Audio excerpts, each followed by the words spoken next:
Now, we are not fans of DNC chairwoman Debbie Wasserman Schultz. Now, she's facing a lot of criticism on how she's handled this current primary. For example, scheduling debates at bullshit times, favoring Hillary Clinton when she's supposed to stay neutral, taking money from Wall Street, as well as super PACs, and backing predatory payday lenders by essentially opposing legislation to regulate them. There's a lot of reasons not to like her on policy grounds. And some Democrats, they're taking note. According to The Hill, some pro-Clinton Democrats are starting to worry that Wasserman Schultz has become too divisive to unify the party in 2016. No, duh. Really? You think?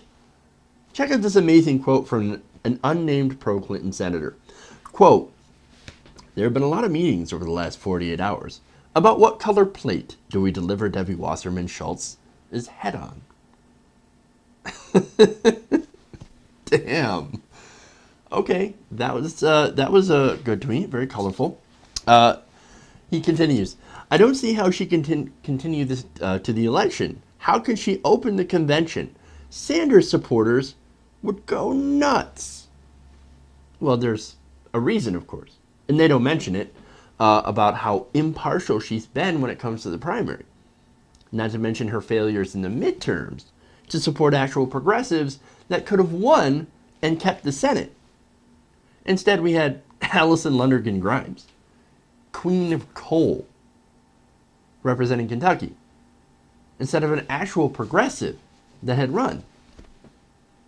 And people like Mark Pryor from Arkansas, who ran on a platform of God and guns and freedom. Sounds like a Republican. No, that was a Democrat. Where was Debbie Wasserman Schultz? Saying, hey, you need to run as a progressive. You need to run a progressive down there. No, we're not going to do that. Nope. We're going to run conservative Democrats because we think that we should go even more further to the right to follow the Republicans.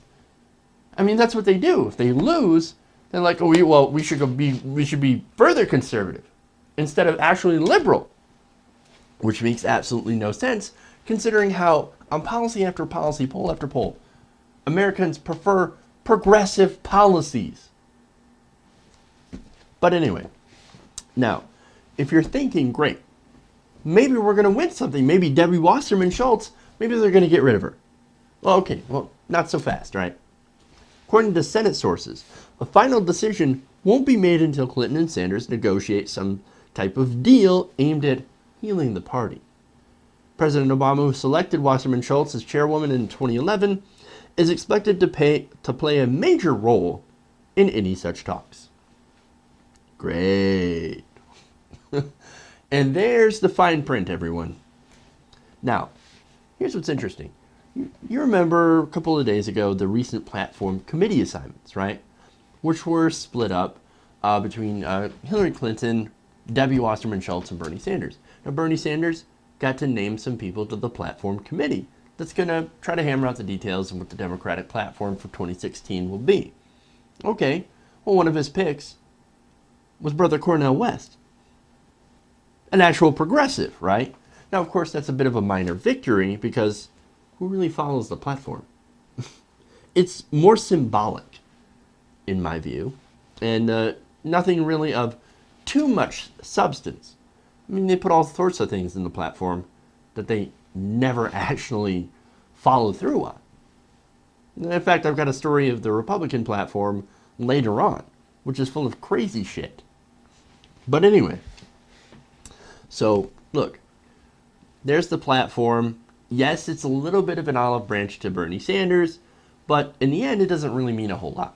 So I'm assuming that most of you watching, you're not going to be like, yeah, now I can support Hillary. Go establishment. No, of course not.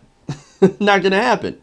And even senior Democrats know that, look, nothing's going to happen at least until Debbie is gone. She's got to go at the very least. In fact, a senior Democratic aide said, quote, "There's a strong sentiment that the current situation is untenable and can only be fixed by her leaving. There's too much water under the bridge for her to be a neutral arbiter. Another Democratic senator who supports Clinton said, quote, "We need to get this figured out and come together. Hillary's got the nomination.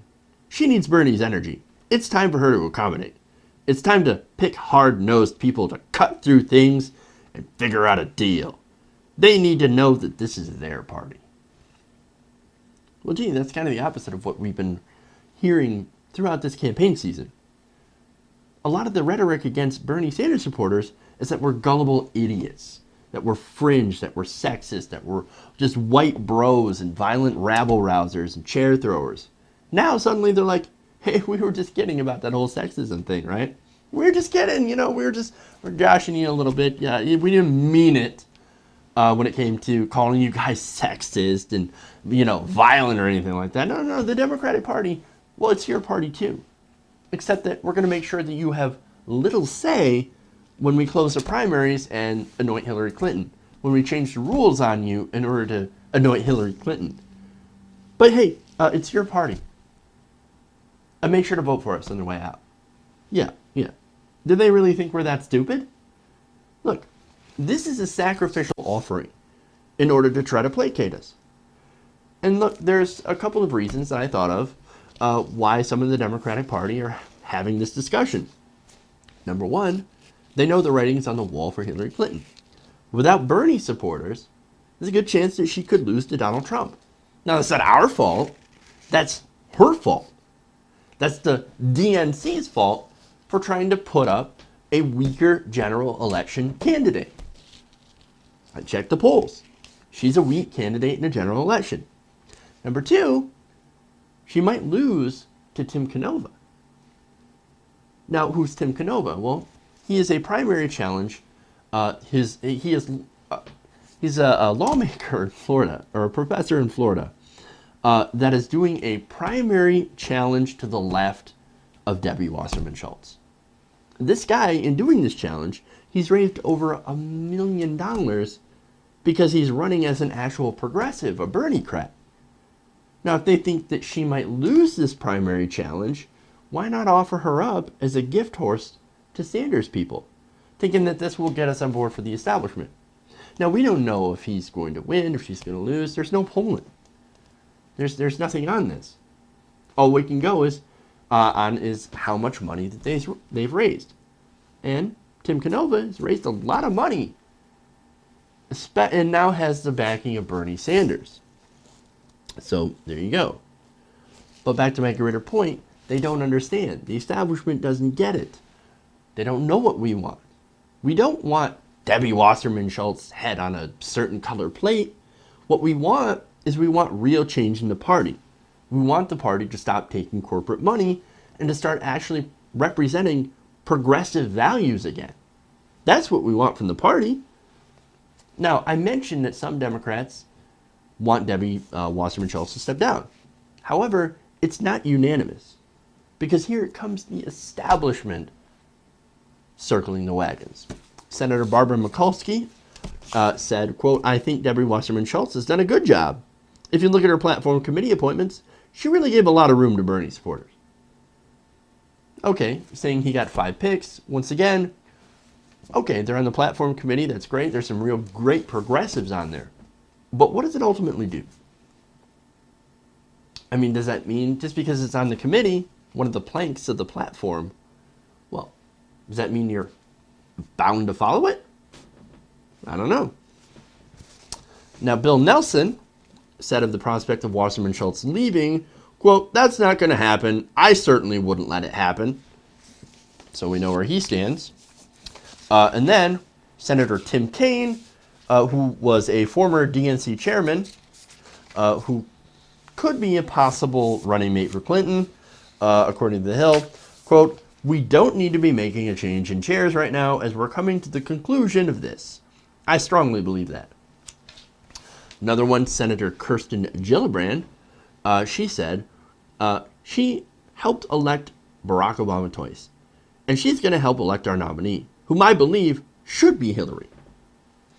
In an emailed statement to The Hill, House Democratic leader Nancy Pelosi said DNC Chairwoman Wasserman Schultz enjoys the support of members in the House Democratic Caucus for her leadership in unifying the party and winning in November. Here's another one. An aide to Vice President Joe Biden says, quote, he supports her and her leadership of the committee.